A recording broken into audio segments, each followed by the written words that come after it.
So my name's Storm Ferreira, and I'm here to talk to you about something very important.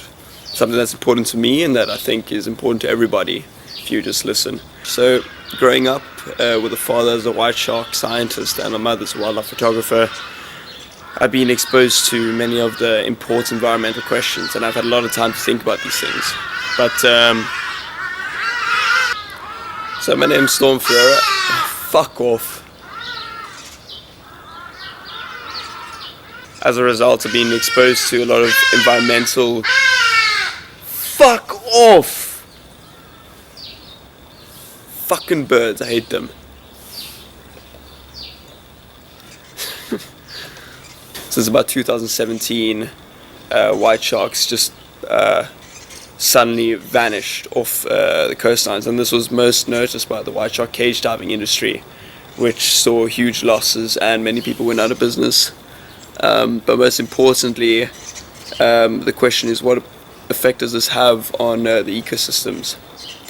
So to answer some of these questions, I've spoken to Craig Ferreira, who is specifically a white shark behaviorist, but who's very involved in the white shark diving industry, and he gave some very interesting insights into what might be happening.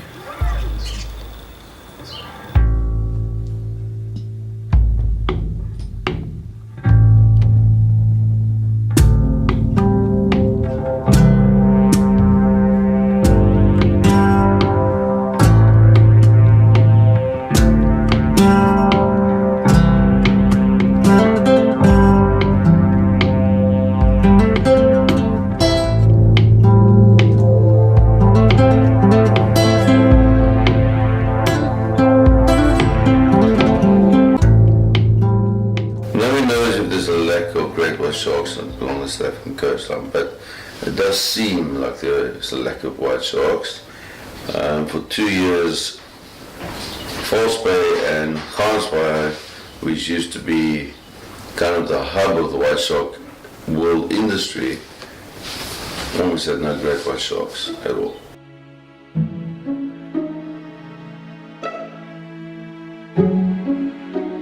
There's a lot of different factors. It's overfishing of the prey that the great white sharks feed on. It's hooking great white sharks and killing great white sharks as well. And for some reason, people don't quite understand at the moment, the orcas have moved in, which they used to always be there, but they've moved into the bays. And they move in and out the bays. And I think what they're doing is they're competing with the great white sharks. So they move in, they want to feed on seals, so they kill the great white sharks in order to get rid of that competition. And then the white sharks leave the area, obviously, because they want to survive.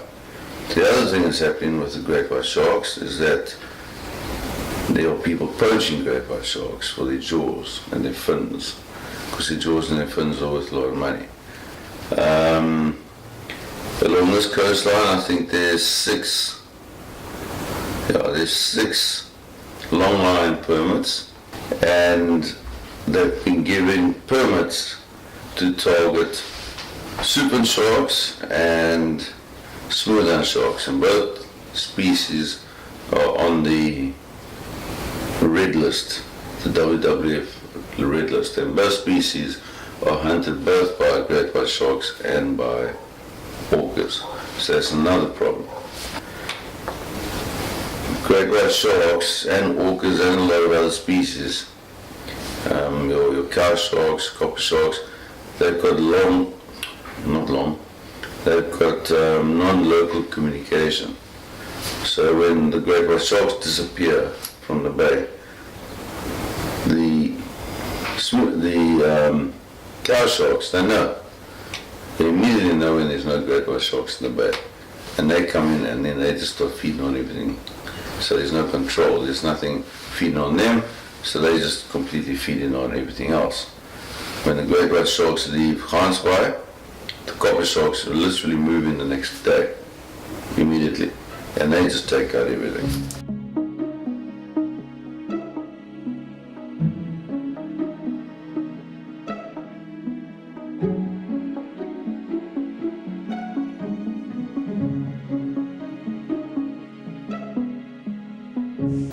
as we've spoken about, there may be many reasons to the white shark's disappearance or absence, and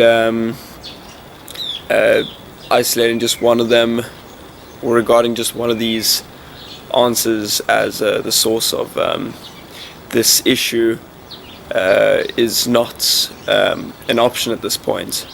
But Craig Ferreira believes that taking portions of ocean along the coast, especially in white shark hotspots, and ringing them off as marine sanctuaries, having zero tolerance towards fishing, would potentially bring back the sharks. Best way to protect any area from experiments done in New Zealand is to zone off areas and to just say, okay, for those 10 square kilometers or those 30 or 40 or 50 square kilometers, no fishing whatsoever. And then what happens is that that area can only support a biomass of a certain size. And then the animals that live in that area start moving off, looking for other areas to inhabit, because it becomes too much. If your reefs are protected and anchors are not smashing up the reefs, and there's nobody fishing there, then everything starts to grow, and it grows very quickly, and the lobster come back, and the octopus come back, and the sharks start feeding.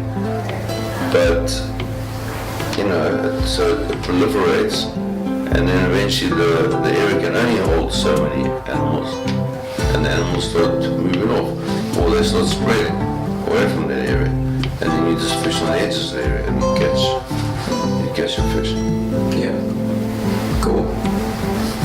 I think that's more than enough. More than that, it's good. Yeah. Okay.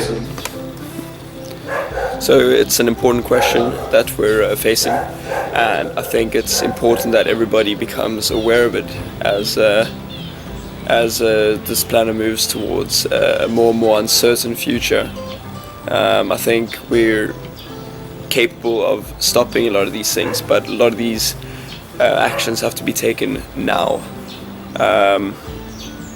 And I don't think we should wait around. I think if it matters to you, talk to people, get out there, speak to me, and we'll sort this out.